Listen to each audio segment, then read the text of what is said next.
Oke, bismillahirrahmanirrahim. Assalamualaikum warahmatullahi wabarakatuh.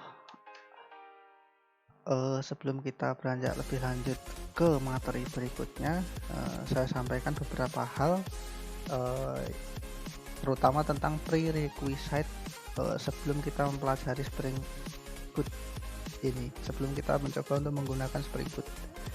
Nah,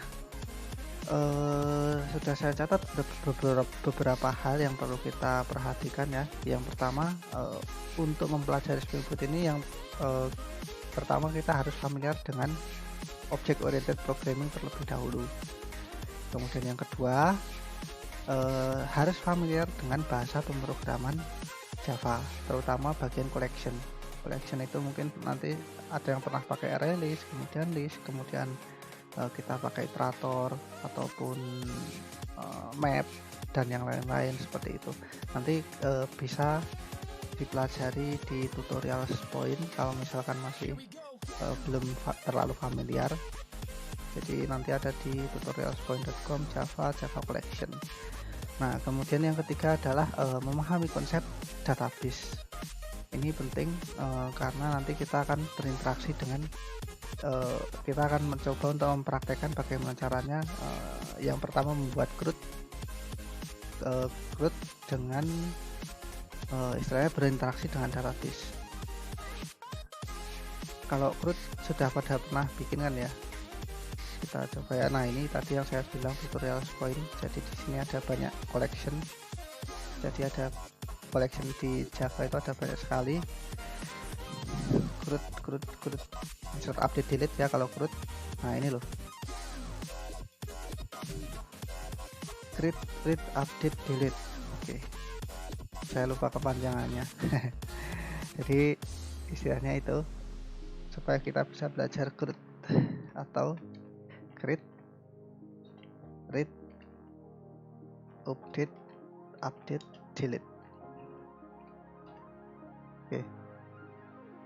Nah, ini prerequisite yang harus kita pahami sebelum kita mempelajari penggunaan Spring Boot. Nah, alangkah lebih baiknya nih kalau misalkan sudah pernah belajar OOP barangkali ya, ini kita kan mengenal beberapa desain pattern ya, harusnya mengenal beberapa istilah khususnya di desain pattern. Nah, sebelum kita mempelajari Spring Boot ini, alangkah baiknya kalau misalkan sudah mengetahui beberapa konsep yang saya sebutkan di sini ya. Tapi seandainya pun belum pernah mempelajari, ya udah, untuk sementara kita jalanin saja, kita ikutin saja nanti. Sebenarnya tujuannya supaya ini sih, kalau kita mempelajari beberapa hal di sini nih, contohnya dependency injection, kemudian strategi pattern, kemudian singleton, kemudian factory pattern. Nah, itu sebenarnya tujuannya untuk lebih mempermudah bagaimana cara kerja ini sih, cara kerja Spring Framework dan bagaimana development yang baik. Akan tetapi kalaupun nggak bisa, nggak apa-apa. Kalaupun belum pernah mempelajari, nggak masalah, karena sebenarnya kita akan memfokuskan ke masalah ini gitu, ke masalah CRUD.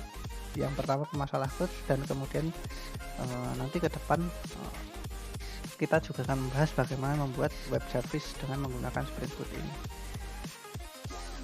Oke, saya rasa seperti itu sih, nggak terlalu susah-susah amat syaratnya. Yang penting ini, yang paling penting ini opsional. Jadi untuk memahami desain pattern itu opsional, nggak harus diketahui ya. Ini DI, strategi, singleton, sama vector ini nggak harus diketahui, tapi lebih baik diketahui supaya bisa membayangkan bagaimana sih cara kerja dari Spring Boot itu.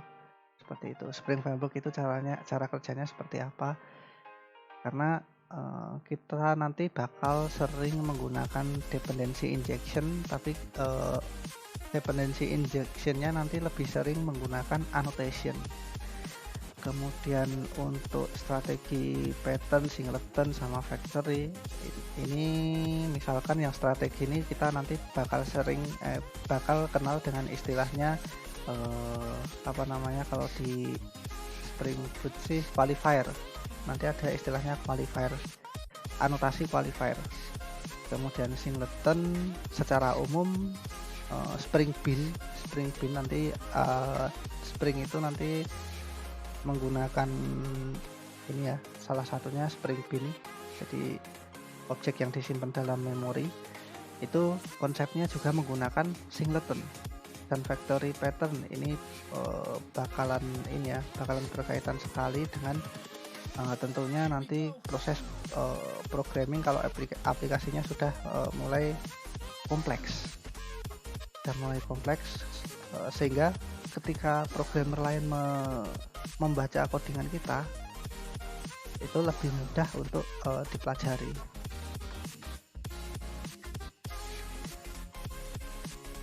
Nah, seperti itu saja request yang perlu kita pelajari. Nanti selanjutnya kita akan mencoba untuk membuat dan mempraktekkan pemrograman menggunakan Spring Boot ini. Oke, terima kasih atas perhatiannya. Kita lanjutkan di sesi berikutnya. Wassalamualaikum warahmatullahi wabarakatuh.